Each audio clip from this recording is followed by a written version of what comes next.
चाही ना। रोजे रोजे हम शिवाला पाइबे बाबा, दोनों बेरा हम जलवा चढ़ाइबे बाबा। सास ससुर दिहानी मान महल अटारी दिहा, हर साल भूखब सुमारी दूल्हा सरकारी दिहा।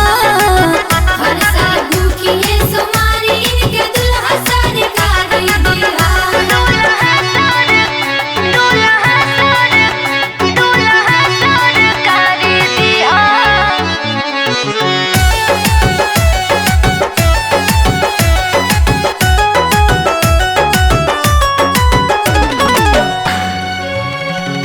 हमरा के तनी आशीर्वाद दे दी, घर बर निमन परिवार दे दी।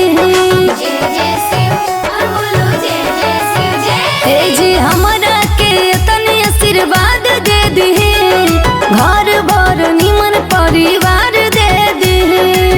कहना हमार करे ननदी संस्कारी दिहा, हर साल भूखब सुमारी दूल्हा सरकारी दिहा। हर साल भूखिए सुमारी इनके दूल्हा सरकारी दिहा।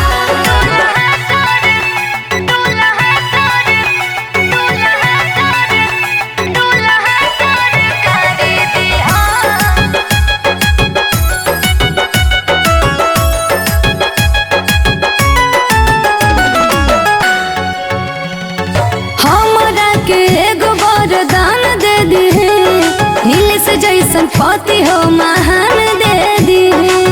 ए बाबा रोज जल चढ़ाई। अरे हमरा के एगो वरदान दे दी, नील से जैसन पति हो महान दे दी। देवरा दुलरुआ अमित जैसन यज्ञकारी दिहा, भर सावन भूखब